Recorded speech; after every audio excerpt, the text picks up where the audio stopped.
నేటికి కూడా విడిపోవలసిన భార్యాభక్తులు సజీవ సాక్ష్యాలుగా ఫారిన్ లో బ్రతుకుతా ఉన్నా. ఈ రోజున నీ కుటుంబంలో కూడా ప్రభువునందు ప్రియులారా, అసాధ్యము కలవడం అసాధ్యము, పుట్టడం అసాధ్యం, రోగం స్వస్థపరచబడటం అసాధ్యమని ఒకవేళ మనుషులు అనొచ్చేమో.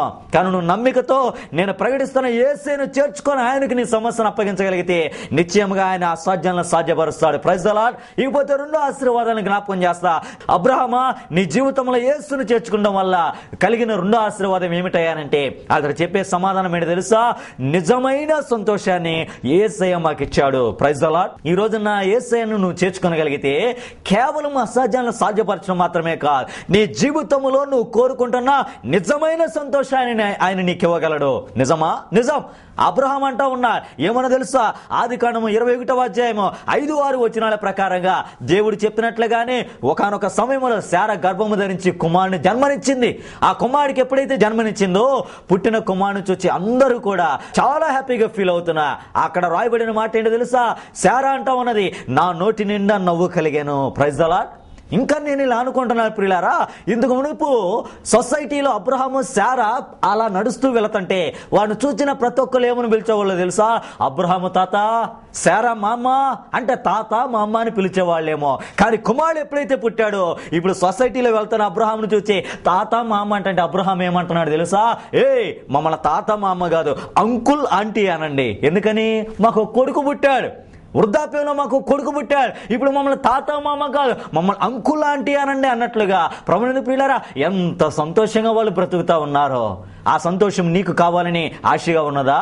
ఈ రోజున ఆ సంతోషం నీ జీవితంలో అనుభవించాలి అనంటే యేసును నువ్వు చేర్చుకోవాలి ప్రియులారా. నిజంగా నేడు ప్రపంచంలో ప్రతి మనిషి కూడా ఎన్ని ఉన్నా సంతోషం లేనివాడిగా బ్రతుకుతున్నా, ఎన్ని ఉన్నా ఆనందము నిజమైన నవ్వు నోటి నిండా లేనివాడిగా ప్రభువునందు ప్రియులారా బ్రతుకుతా ఉన్నా. నిజంగా నేడు మనిషి సంతోషం కోసం రకరకాల ప్రయత్నాలు చేస్తా ఉన్నా. గమనించండి ప్రియులారా, జోక్స్ బుక్ కొంటున్నాడు, చదువుకుంటున్నాడు. ఏమిటి? ఆ పుస్తకాలు చదివినా నవ్వుకుందాం, ఆనందిద్దాం, సంతోషిద్దాం అని. మరికొంతమంది చూడని ప్రియులారా సినిమాలు చూస్తా ఉన్నా. ఇంకొంతమంది చూడని ప్రియులారా ఫన్నీ ఎస్ఎంఎస్లని చదువుతున్నారు, పంపిస్తా ఉన్నా. ఇంకొంతమంది ఇంకా నేటి కాలంలో మనిషి సంతోషంగా బ్రతకాలని ఇంకా ఎంత ప్రయత్నం చేస్తున్నాడు తెలుసా? ఈవెన్ టీవీలో కూడా నవ్వుల ఛానల్ పుట్టుకొచ్చేస్తా ఉన్నాయి. ఏమిటి దీని ఆంతర్యం ఏమిటి అని అంటే మనిషి తన జీవితంలో కోరుకుంటున్న సంతోషాన్ని ఏదో ఒక రూపంలో పొందుకోవాలి అని వ్యర్థ ప్రయత్నాలు చేస్తున్నాడు. అయితే ఇన్ని ప్రయత్నాలు చేస్తున్న మనిషి తన జీవితంలో నిజమైన సంతోషాన్ని పొందుకుంటున్నాడా అని ఆలోచన చేస్తే ఆకాశం ముందున దేవుడు సామెతల గ్రంథం 14వ అధ్యాయం 13వ వచనంలో ఎలా అంటున్నాడు? ఏమని అంటున్నాడు తెలుసా? ఒకడు పైకి నవ్వుతూ ఉన్నా వాని హృదయం అంతా కూడా దుఃఖముతో ఉన్నది అని అంటున్నాడు. కాదంటాడా? ఈ రోజున నువ్వు ఫన్నీ ఛానల్ చూసి లేక పుస్తకాలు చదివి నవ్వుతున్నావు. అది కేవలం పెదవుల వరకే, పళ్ళు కిలుస్తూ నవ్వుతున్నావు. కానీ నీ హృదయం ఆలోచన చేయి, నీ హృదయం అంతా ఎట్లా ఉన్నదో తెలుసా? వేదనతో గలిబిలితో ఉన్నది. అయితే నా యేసుకున్న కెపాసిటీ ఏంటంటే ప్రభువునందు ప్రియులారా కేవలం పెదవులు నవ్వు ఇంతలో కనబడి అంతలో మాయమైపోయే సంతోషము కాదు. నువ్వు నమ్మగలిగితే, ఆయన చేర్చుకోగలిగితే హృదయం అంతటితో ఆయన నీకు సంతోషాన్ని ఇవ్వడానికి సిద్ధంగా ఉన్నాడు. Praise the lord. నిజంగా నేటి కాలంలో మనిషి సంతోషం కోసం రకరకాల ప్రయత్నాలు చేస్తున్నా. ఉదాహరణకు ఒకసారి ఒక పేషెంట్ డాక్టర్ దగ్గరికి వచ్చా. అలా వచ్చిన పేషెంట్ చూసిన డాక్టర్ అడుగుతున్నాడు, ఏమిటా నీ జబ్బేమిటి చెప్పు అని అంటే ఆ పేషెంట్ ఏమంటున్నాడు తెలుసా? నాకు సంతోషము లేదు, దుఃఖంతోనే ఉంటున్నా. సో ఇప్పుడు నాకు సంతోషం కావాలంటే నువ్వు ఏదో ఒక టాబ్లెట్, టానిక్, ఇంజక్షన్ ఇవ్వు అని అంటున్నా. ఆ మాటలు విన్న డాక్టర్ బెత్తరిపోయాడు. ఇదేమిరా, జ్వరానికి టాబ్లెట్లు ఉన్నాయి, లేదంటే ఏ రోగానికైనా టాబ్లెట్లోనే, కానీ సంతోషం లేదు టాబ్లెట్లు అంటే నేను ఎక్కడి నుండి తెస్తాను అని బెత్తరిపోయి ఏం చేశాడు తెలుసా? అబ్బాయి దీనికి టాబ్లెట్లు లేవు, మెడిసిన్ లేదు, కానీ నీకు ఒక సలహా చెబుతా. ఇప్పుడు నువ్వు సంతోషంగా బ్రతకాలి అని అంటే మన గ్రామంలో సర్కస్ ఒకటి చేస్తున్నా. ఆ సర్కస్ లో ఒక బఫూన్ ఉన్నాడు. ఆ బఫూను చేస్తాను వింత విచిత్ర చేష్టలు చూసి అందరూ కూడా కడుపు నవ్వుకుంటున్నా. కాబట్టి నేను ఇచ్చే సలహా ఏంటంటే నీకు సంతోషం నవ్వు కావాలంటే సర్కస్ కు వెళ్ళు, ఆ బఫూను చేష్టలు చూసి నవ్వు కానన్నాడంట. ఆ మాటలు విన్న పేషెంట్ డాక్టర్తో ఏమంటున్నాడు తెలుసా? ఆ బఫూన్ ఎవడో కాదయ్యా నేనే అన్నాడంట. గమనించండి ప్రియులారా, అందరినీ తన చేష్టలతో నవ్విస్తున్నా, కానీ తన జీవితంలో సంతోషము ఆనందము లే. ఇంకా మీకు అర్థం కావాలి అని అంటే గమనించండి ప్రియులారా, నేను ఒకసారి న్యూస్ ఛానల్ చూస్తుంటే ఆ న్యూస్ ఛానల్లో ఒక కామెడీ యాక్టర్ ని ఇంటర్వ్యూ చేస్తా ఉన్నా. రకరకాల ప్రశ్నలు అడిగా. అలా అడిగి ఆ యాంకర్ ఏం చేశాడు తెలుసా? ఆ కామెడీ యాక్టర్ ని చివరిగా ఫైనల్ గా ఒక ప్రశ్న వేశా. ఆ ప్రశ్న ఏమిటి అని అంటే, అయ్యా మీ పేరులో ఆనందం ఉన్నది, అలాగే మీ సినిమాలు చూస్తే అందరు కడుపుబ్బనవుతూ ఉంటారు. మీ డైలాగ్స్ కానీ కనీసం మీ మాటలు కాకపోయినా మీ ముఖ కవలికలు చూచినా అందరూ నవ్వుకుంటా ఉంటా. సరే, పేరులో ఆనందం, యాక్షన్లో ఆనందం, నీ మూమెంట్లో ఆనందం, ఇన్నిటిలో ఆనందం కనిపిస్తున్నా నీవు నీ జీవితంలో నిజమైన ఆనందం కలిగి ఉన్నావా అని ఆ వ్యక్తిని అడిగితే ఆ కామెడీ యాక్టర్ చెప్పిన సమాధానం ఏంటి తెలుసా? ఇట్లాంటి పబ్లిక్లో అడగకూడదన్నా. అంటే దాని సారాంశం ఏమిటి? తన జీవితంలో నిజంగా ఆనందం లేదు, ఉంటే సంతోషం అనేది నిజంగా తన జీవితంలో ఉంటే అతడు పైకి చెప్పేసేవా, కానీ పబ్లిక్లో అడగకూడదు అని అంటున్నాడంటే ప్రభునందు ప్రియులారా, కామెడీ యాక్టర్లో కూడా నిజమైన సంతోషం లేదు. మరి ఈరోజు నిజమైన సంతోషం ఎవరు ఇవ్వగలుగుతా? ఎలా దాన్ని సొంతం చేసుకుంటామనంటే నేను ప్రకటిస్తున్న యేసు ఒక్కడే ఇవ్వగలుగుతాడు. అందుకే యెషయా ప్రవక్త ద్వారా నా దేవుడు 51:11 అంటున్నాడు, ఏమన్నా తెలుసా? నన్ను నమ్ముకున్న వారికి నేను నిత్యానందాన్ని ఇస్తా, వారి తలల మీద నిత్య సంతోషం ఉంటది అనేసి యెషయా ప్రవక్త ద్వారా నా దేవుడు అంటున్నా. మరి యేసు ఇచ్చే ఆ నిత్య సంతోషాన్ని నువ్వు అనుభవించాలి అని అంటే ఇంకా ఎందుకు ఆలస్యం చేస్తావు? వ్యర్థమైన వాటిని నీ హృదయంలో తొలగించుకొని ఇమ్మీడియట్ గా యేసుని హృదయంలోనికి ఆహ్వానించు. ఇకపోతే చివరిగా ప్రభునందు ప్రియులారా, నా యేసుని చేర్చుకోవడం వల్ల వచ్చే ఆశీర్వాదాన్ని నేను మీకు పరిచయం చేయాలని ఆశపడుతున్నా. అదే అబ్రహామును అడుగుదాం. అబ్రహమా, నీ జీవితంలో యేసుని చేర్చుకోవడం వల్ల నీకేంటో ఉపయోగం అని అడిగితే అబ్రహాం చెబుతున్నా, మరణము జీవముగా మార్చబడింది. Praise the lord. ఈ రోజు నా యేసు నువ్వు కూడా చేర్చుకోగలిగితే కేవలం అసాధ్యాలు సాధ్యపరచడమో సంతోషాన్ని ఇవ్వటమో కాదు, కానీ నీ జీవితంలో నీ కుటుంబంలో కూడా తాండవిస్తా ఉన్న మరణాన్ని ఆయన జీవముగా మార్చగలుగుతాడు. ఉదాహరణకు ఆదికాండము 22:2 12 ఈ మాటలు ఉంటే ప్రియులారా, అక్కడ సందర్భం ఏమిటి అని అంటే దేవుడైన యెహోవా ఏకైక కుమారుడిగా ఉన్న ఇస్సాకును నాకు బలిచ్చానన్నాడు. ఆ మాట విన్న అబ్రహాము ప్రభునందు ప్రియులారా, ఈ హృదయంలో ఎంతో దుఃఖం ఉన్నా తన కుమారుని తీసుకొని మరణానికి తీసుకువెళ్తున్నా, తన కుమారుని పట్టుకొని దేవునికి బలిగా మరణానికి దగ్గరగా తన కుమారుని తీసుకువెళ్తున్నా. అయితే 12వ వచనంలో నా దేవుడు ఏమంటున్నాడు తెలుసా? అబ్రహామా, నీ కుమారుని చంపొద్దు, నీ కుమారుడికి రావాల్సిన మరణాన్ని నేను తప్పిస్తున్నా, నీ కుమారుడు సజీవుడిగా బ్రతుకుతాడు, నీ కుమారుడు మరణాన్ని నువ్వేం చేస్తావు తెలుసా? అదిగో ఆ పొదలో చిక్కి ఉన్న పొట్టేలుని ఆ మరణానికి అప్పగించు అని అంటున్నా. అంటే ఈ వాక్య సారాంశం ఏమిటి అని అంటే, యేసుని చేర్చుకుంటాను బట్టి కుమారుడు మరణించాలి, కానీ కుమారుడు మరణము పొట్టేలకు వెళ్ళింది. అంటే కుమారుడు జీవంలోనికి మార్చబడ్డా. ఈ వాక్యం వింటున్న సహోదరి సహోదరుడా, నీ జీవితంలో అసాధ్యాలు సాధ్యం చేయగలిగిన వాడు యేసే ఒక్కడే, నిజమైన సంతోషాన్ని ఇవ్వగలిగిన వాడు యేసే ఒక్కడే. అలాగే నీ జీవితంలో తాండవిస్తా ఉన్న ఆ మరణాన్ని కూడా తప్పించగలిగిన వాడు, జీవముగా మార్చగలిగిన వాడు నేను ప్రకటిస్తున్న యేసే ఒక్కడే. మనిషిని మరణం నుండి ఇంకెవరు తప్పించలేరు ప్రియులారా. గమనించండి, ఒక మనిషి మరణంతో కొట్టబడతా ఉంటే తోటి మనిషి మరణం నుండి తప్పించలేడు కదా. పైపెచ్చు మరణంలో ఉన్న వ్యక్తిని చూసి వ్యంగ్యంగా మాట్లాడతా, అపహాస్యం చేస్తా. నేను ముందలే చెప్పా త్రాగొద్దని, కానీ తాగావు, చావు బతుకుల్లో ఉన్నావు. నేను ముందలే చెప్పా వేశ్యా వృత్తి వద్దని, కానీ అలాగే వెళ్ళావు, చావు సిద్ధంగా ఉన్నావు అని. ప్రభునందు ప్రియులారా, మరణ పంచుల్లో ఉన్న వ్యక్తిని ఆదరించడానికి, మరణంలోని జీవంలోనికి లాగటానికి బదులుగా మనిషి ఎద్దేవా చేస్తా. ఉదాహరణకు మీకు చిన్న ఎగ్జాంపుల్ ప్రియులారా, రాత్రిపూట ఒక యవనస్తుడు నడుస్తూ ఒక ఊబిలో పడిపోయా. అలా ఊబిలో పడిపోయిన యవనస్తుడు కేకలు వేస్తున్నా, అయ్యో నన్ను రక్షించండి, పొరపాటున నేను ఊబిలో పడిపోయాను, నా ప్రాణాలకు అపాయముగా ఉన్నది, నేను చావబోతా ఉన్నాను, నన్ను కేకలు వేయండి. అయితే అదే సమయంలో ఆ మార్గం గుండా కొంతమంది వ్యక్తులు వెళుతున్నా. వాళ్ళు ఆ మాటలు విన్న ఒక వ్యక్తి అక్కడ దాకా వచ్చారు. ఆ వచ్చిన వ్యక్తి ఏం చేయాలి? ఎలాగోలా ప్రాణాలు కోల్పోతున్న ఊబిలో ఉన్న వ్యక్తిని రక్షించాలి, మరణం నుండి తప్పించాలి. కానీ వచ్చిన వాడు ఏం చేస్తున్నాడు తెలుసా? రే, నీకు బుద్ధి లేదా? చూస్తుంటే చదువుకున్నవాడు లాగున్నావు, ఇక డేంజర్ అని పెద్ద బోర్డు పెడితే చూసి చూడకుండా ఎలా వచ్చి ఊబిలో పడ్డావురా? నీ పనికి లేక నీ స్థితికి ఇదే కరెక్ట్ అన్నట్లుగా ప్రభునందు ప్రియులారా, ఎద్దేవా చేసాడు, ఎగతాళి చేసాడు, వెళ్ళిపోయా.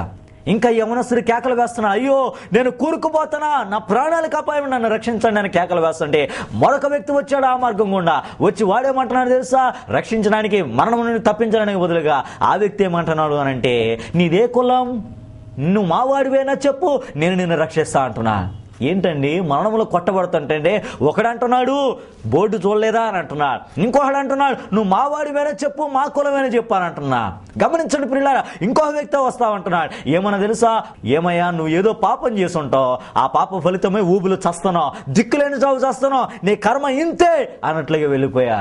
గమనించండి ప్రియులారా, ఈ రోజున మనిషి తత్వం ఎటువంటిదో తెలుసా? మరణములో ఉన్న వ్యక్తిని ఎవ్వడు రక్షించలేడు కదా. పైపెచ్చు ఆ వ్యక్తిని ఎద్దేవా చేస్తాడు. కానీ వాక్యం వింటాను, నీతో నా యేసే మాట్లాడుతున్నా, నేను నిన్ను ఎగతాళి చేసేవాడిని కాను, నేను ఎటువంటి వాడిని తెలుసా? నువ్వు పట్టి బంధించబడిన ఆ మరణపు బంధకాల్లోని కూడా నేను విడిపించడానికి సమర్థుడను అని అంటున్నా. అందుకే నా యేసు యొక్క శక్తి మీకు అర్థం కావాలి అని అంటే దావీదు కీర్తనకారుడు మాట్లాడుతున్నా. కీర్తనల గ్రంథం 68వ అధ్యాయం 20వ వచనం అంటున్నాడు, ఏమన్నది తెలుసా? ప్రభునందు ప్రియులారా, మరణము తప్పించుట యెహోవా వశం. కారణం ఏమిటి? ఆ మరణకు రావలసిన ఆ మరణాన్ని ప్రభువైన యేసుక్రీస్తు వారి శిలువలో భరించా. వాస్తవానికి ఇస్సాకు మరణించాలి, కానీ ఇస్సాకు బదులుగా పొదలో చిక్కబడిన గొర్రె లేక పొట్టేలు అక్కడ మరణించింది.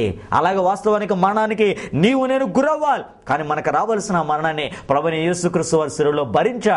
అందుకే యెషయా ప్రవక్త ద్వారా 25వ అధ్యాయం 8వ వచనంలో నా యేసయ్య అంటున్నాడు, మనకు రావాల్సిన మరణాన్ని ఆయన శిలువలో మింగివేశా. అందుకే ఈ రోజున నేను ధైర్యంగా ప్రకటిస్తున్న మాట ఏమిటి అంటే, మన జీవితాల్లో అసాధ్యాలు సాధ్యపరచడమే కాదు, నిజ సంతోషాన్ని ఇవ్వటం మాత్రమే కాదు, మనకు రావాల్సిన మరణాన్ని కూడా తప్పించడం ప్రభువైన యేసుక్రీస్తు ఒక్కడి వల్లే సాధ్యము. కేవలము ఈ రోజు నా యేసు యొక్క శక్తి అక్షరికమైన శరీర సంబంధమైన మరణమే కాదు. మరణంలో నేను ఎప్పుడు చెప్తా ఉంటాను, 2 రకాలు. ఒకటి శరీర మరణం, పుట్టిన ప్రతి వాడు గిట్టక తప్పదు. అలాగే రెండవ మరణం, అది ఆత్మ సంబంధమైన మరణం, అదే పాతాళము లేక నరకము. ఈ రోజు నా యేసయ్య శరీర సంబంధమైన మరణముల నుండి రక్షించడానికి సమర్థుడు. అంత మాత్రమే కాదు, నువ్వు ఆయన చేర్చుకోగలిగితే ఆయన ఆత్మ సంబంధమైన మరణమనే నరకం నుండి కూడా తప్పించడానికి సమర్థుడు. అందుకే ఆయన అంటున్నాడు ప్రకటన గ్రంథము ప్రభువైన ప్రియులారా 1వ అధ్యాయం 18వ వచనంలో ఏమన్నా తెలుసా? భయపడకుడి, పాతాళ లోకం యొక్క తాళపు చెవులు, మరణం యొక్క తాళపు చెవులు నా స్వాధీనంలో ఉన్నాయి అని అంటున్నాడు.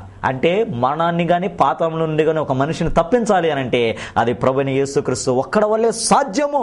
అందుకే ప్రభువైన యేసుక్రీస్తు వారు కూడా శరీరధారిగా జీవించిన కాలంలో అంటున్నాడు, యోహాను సువార్త 5వ అధ్యాయం 24వ వచనంలో ఏమన్నా తెలుసా? నా మాట విని నన్ను పంపిన వాని యందు విశ్వాసం ఉంచే ప్రతి వాడు కూడా తీర్పులోనికి రాక మరణంలో నుండి జీవంలోనికి దాటి ఉన్నాడు అని అంట. అంటే ఈ వాక్యం యొక్క సారాంశం ఏమిటి అని అంటే, ఈ రోజున మరణంలో నుండి కూడా, అంటే శరీర మరణమైనా కావచ్చు, ఆత్మ మరణమైన పాతాళంలో నుండి కూడా కావచ్చు, మన తప్పించగలిగిన సమర్థుడు ఎవరు అని అంటే నేను ప్రకటిస్తున్న యేసే ఒక్కడే. ఇంకా నీ జీవితాన్ని ఇంకా ఎందుకు వ్యర్థమైన ప్రయత్నాలు చేసి నాశనం చేసుకుంటావు? ఇప్పుడే నీ వాక్యుని నీ జీవితంలో ప్రభువైన యేసుక్రీస్తుని చేర్చుకోగలవా? ఇకపోతే ఫైనల్ గా ప్రభువైన ప్రియులారా, యేసుని చేర్చుకోవడం వల్ల కేవలం అసాధ్యాలు సాధ్యపడటం, నిజమైన సంతోషం, మరణం జీవంగా మార్చబడటమే కాదు, ఇంకా అబ్రహాము జీవితంలో అనుభవించిన ఆశీర్వాదం కోకొల్లలు ఒక మాటలో చెప్పాలి అంటే ఆదికాండం 24వ అధ్యాయం 1వ వచనంలో నా యేసయ్య ఇట్లా మాట్లాడుతున్నాడు. ఏమన్నా తెలుసా? అబ్రహాము బహుకాలము గడిచిన వృద్ధుడై ఉండెను, అన్ని విషయాల్లో యెహోవా అబ్రహామును ఆశీర్వదించెను. Praise the lord. ఎప్పుడైతే దేవుణ్ణి చేర్చుకున్నాడో నాటి నుండి క్రమక్రమంగా దేవుడు అబ్రహామును ఆశీర్వదించా. ఈ రోజున ఇంకా నువ్వు ఎందుకు ఆలస్యం చేస్తావు? అబ్రహామును దర్శించిన దేవుడు ఈ కార్యక్రమం ద్వారా నిన్ను దర్శిస్తున్నా. ఎండవేళ అబ్రహామును దర్శించిన దేవుడు సమస్యల ఊబిలో, కష్టాల్లో, దిక్కుతోచని స్థితిలో ఉన్న నిన్ను ఈ కార్యక్రమం ద్వారా దర్శిస్తా ఉన్నా. ఇంకా ఆలస్యం చేయక ఇప్పుడే ప్రభువైన యేసుక్రీస్తుని నీ జీవితంలోనికి ఆహ్వానిస్తావా? అందుకే ప్రకటన గ్రంథం 3వ అధ్యాయం 20వ వచనంలో నా యేసయ్య అంటున్నాడు, ఏమన్నా తెలుసా? ఇదిగో తలుపు వద్ద నిలుచుండి తట్టుచున్నాను, ఎవడైనా నా స్వరాన్ని విని తలుపు తీర్చిన ఎడల వానితో నేను, నాతో వాడు కలిసి భోజనం చేస్తాం, ఆనందంలో పాల్గొంటాం అంటున్నా. ఈ కార్యక్రమం ద్వారా నీ హృదయపు తలుపుని యేసే తడతా ఉన్నాడు. ఇంకా నువ్వు ఆలస్యం చేయక ఇప్పుడే నీ హృదయ తలుపులు తెరచి ఆ యేసుని నీ జీవితంలో చేర్చుకోగలిగితే నిశ్చయముగా గొప్ప ఆశీర్వాదాలు, అబ్రహాముకి అన్ని విషయాలు ఆశీర్వదించినట్లుగా నీ సమస్యను నిన్ను విడిపించి నిన్ను కూడా అన్ని విషయాలు దేవుడు ఆశీర్వదించడానికి సిద్ధంగా ఉన్నాడు. కనుక నేడే యేసుని చేర్చుకో, ఆయన ఇచ్చే దైవ ఆశీర్వాదాలు సొంతం చేసుకో. దేవుడి కృప ఈ కార్యక్రమం ద్వారా వాక్యం ఉన్న మీ అందరికి అనుగ్రహించి నడిపించును గాక. ఆమేన్. ఈరోజు ఈ వాక్యం విన్న ప్రతి ఒక్కరి జీవితంలోనైనా దైవికమైనటువంటి పరసంబంధమైన భూసంబంధమైన దీవెనలతో నింపండి. మంచి ఆరోగ్యాలు వినిన ప్రతి ఒక్కరికి దయచేయండి. నాయనా, ఈ యొక్క కార్యక్రమానికి స్పాన్సర్ చేసినటువంటి బిడ్డలకు కూడా నీ యొక్క సమృద్ధి అయిన దీవెన దయచేయమని యేసయ్య పేరట వేడుకొనుచు ఉన్నాము తండ్రి. ఆమెన్. మన తండ్రి అయిన దేవుని ప్రేమ, కుమారుడైన క్రీస్తు వారి కృప, పరిశుద్ధాత్మ యొక్క నిత్య ఆదరణ ఈ వాక్యం వీక్షించిన ప్రతి ఒక్కరికి, ఈ కార్యక్రమం స్పాన్సర్ చేసినటువంటి కుటుంబస్తులకును సదాకాలము తోడైని నడిపించును గాక. ఆమేన్.